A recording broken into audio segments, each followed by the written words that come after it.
Hi, I'm Bob Kramer. Welcome back to Kramer's Garage. Let's see what we have in the garage today. So this video is basically a follow-up to the 1976 Honda Goldwing project. This is the GL 1000 limited edition, which is the bicentennial bike that Honda made for the 200th anniversary of the United States. But anyway, so here's the parts laid out. I'm getting ready to put the bike back together. I showed you guys an overview in my previous video of what I was doing with this bike restoration. So here's the parts ready to go back together. I've cleaned and somewhat polished the covers. I had to repaint the radiator. So that's done now and back together. Now on the engine, here's the engine. It's out of the frame, obviously. I had to do quite a bit of work on the engine. I put new timing belts on it. I adjusted the valve lash, and I replaced the clutch cover gasket and seal down here, and also the gasket and seal under the clutch adjustment cover. I've installed a new clutch cable. The original cable was binding quite a bit, so I got a new cable. I replaced several seals. The kickstart seal right here, I just replaced that one. The gear shift shaft seal under here has been replaced. I had the starter out and cleaned the commutator and checked the brushes on that. They're still within tolerance. So that's what I've done. This already has a Magnatech electronic ignition, but anyway, so I had to have the engine out of the frame in order to replace this seal, in order to work on the clutch a little more conveniently, and clean things up. I cleaned this up. I took it outside and pressure washed it. It's got quite a bit of patina, as you can see. I'm not repainting it, but it is clean, and so it'll look good. Now I've also, while the engine is out, I did some cleanup on the frame. As you can see, I've got that frame pretty well cleaned up, and I also cleaned and polished the fork lowers. They're looking pretty good now. And I put new tires on it. There's the front wheel with its new tire. There's the back wheel with the new tire. The front wheel was quite a bit out of true. I had to tighten quite a few spokes to get that back in running straight again. That's done. I've got the headlight bucket out. I have to put new turn signal stems in. They're missing. So this bike originally had a fairing on it, and when the fairing was removed, of course, that necessitates putting the original turn signals back in place. I've gone over quite a bit of the electronics. I've taken almost all the connectors apart and cleaned them and greased them. The stator wiring was burnt and the connector was burnt, so I've rewired the stator. I've cut away all the burnt parts and put in new wire on both the wiring harness on this end and on the engine over here. I also rewired the stator over here. So what I'm going to do today is get the engine back in the frame. I'm going to put the front wheel back in first so I can get the jack stands out of the way. Right now it's sitting on jack stands. Those will be in the way putting the engine in. So I'm going to put the front wheel back in to support the front of the bike. Then I can put the engine back in. It's ready to go. I've got new gaskets for the rocker covers.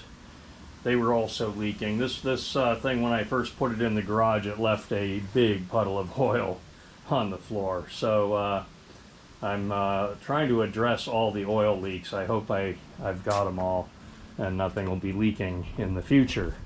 I did have this running before I took the engine out of the frame. I did have it running. I checked compression. I verified that the engine will run and it has good compression and all that. So now it's just a matter of getting it all put back together.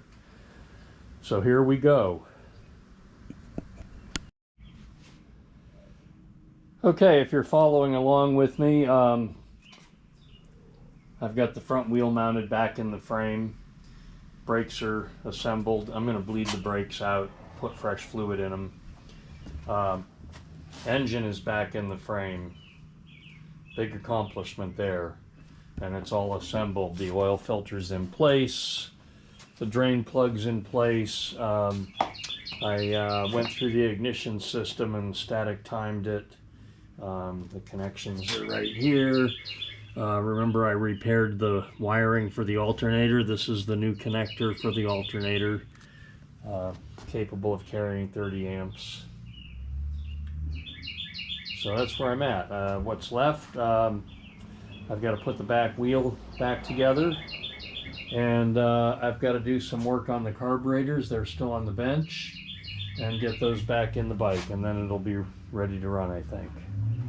There it is. So I'm going to take this out for a test drive. So let's start it up. Let's see if it starts. Turn on the fuel. Turn on the ignition. The starter failed to engage on the first attempt. There we go.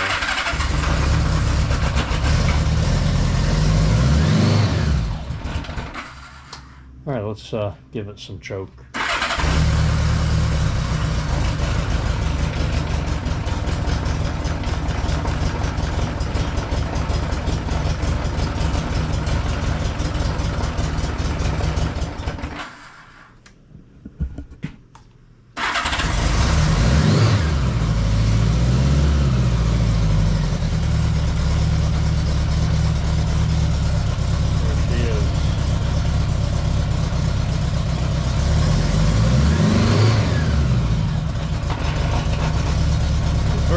Right now it's over 90 degrees, so I wasn't sure if it needed to be choked or not choked.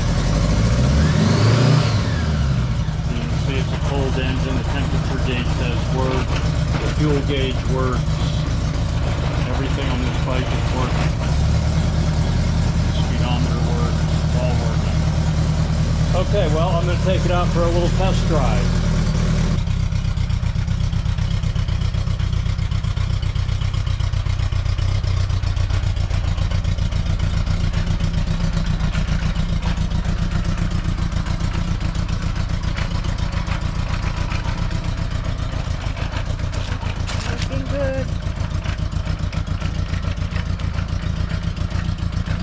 Sharp looking bike, man. How do you like the big lights? Put that in there? Now they came to it. Oh, really? Light bulbs in them so they work. Oh, wow. Oh! That's more safer, see. I hope we have that in our... Hey, come on.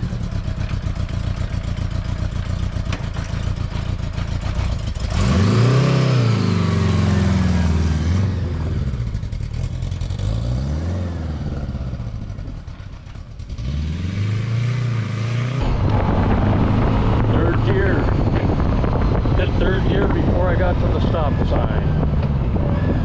Second, first, neutral, first. I'm going to go around the block.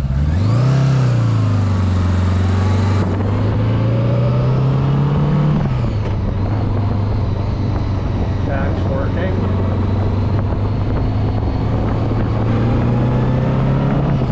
Got pretty good pep.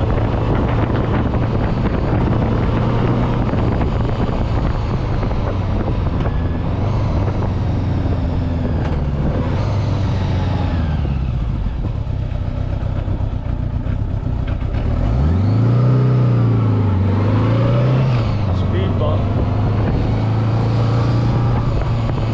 Shocks work.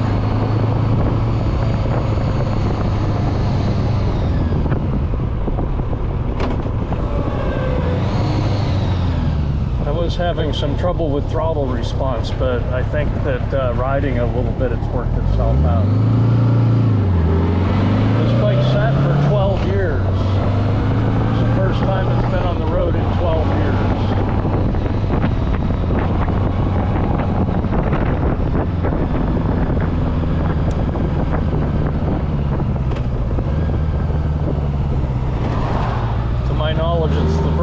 The engine's been started in 12 years.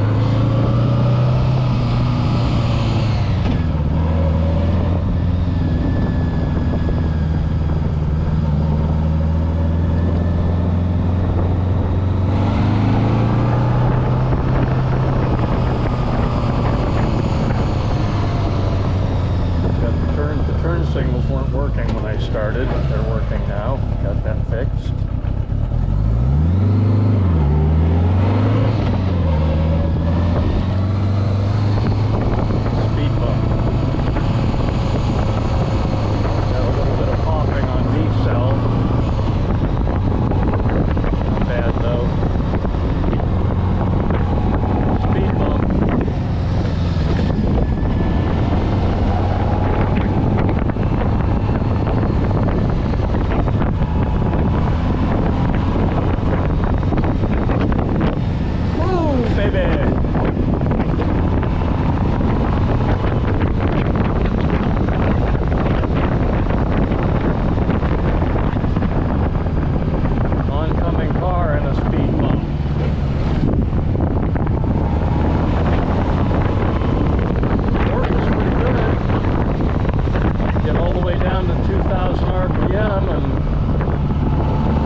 Around after the ride.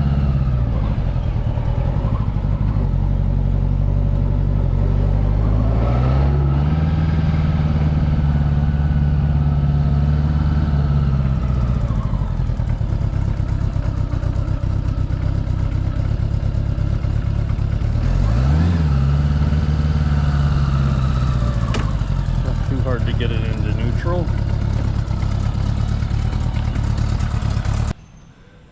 Okay, look at the big ass running lights.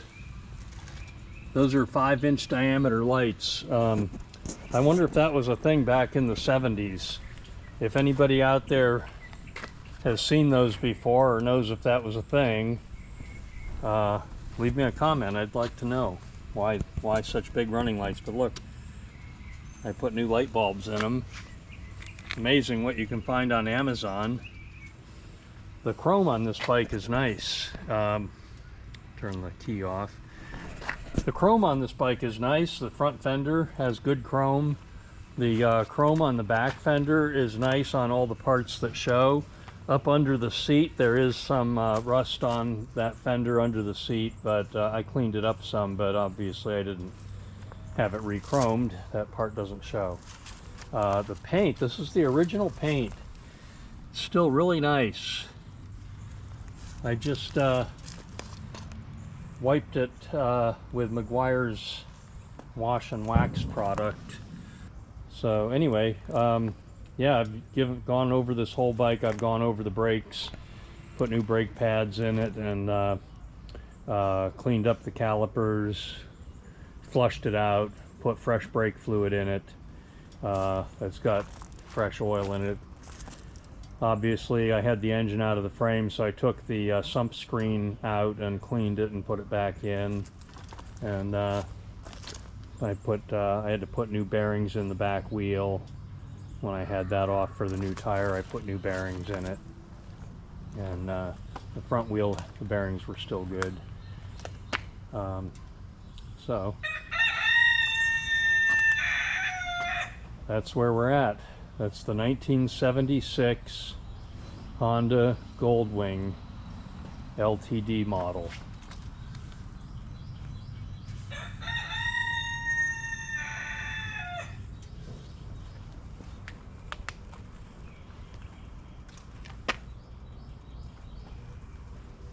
The engine is clean, but it's got some patina.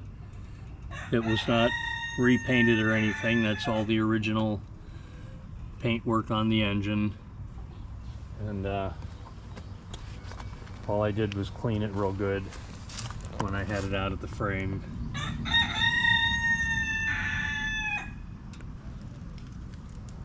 There it is. Down underneath, the frame is all in good shape. Yeah, it's really nice. The chrome on the radiator splash shields are in good shape. I cleaned the forks up and polished the lowers. So, well, that's what we've got. So I'm gonna end this video. If you like my video, give me a thumbs up. If you like my project, give me a double thumbs up. Subscribe to my channel. You'll see more projects and various other motorcycle videos. Coming up soon is going to be more videos about this Royal Enfield Interceptor that I've made into a scrambler. So, well, that's all for now. Thanks for watching. Subscribe to my channel.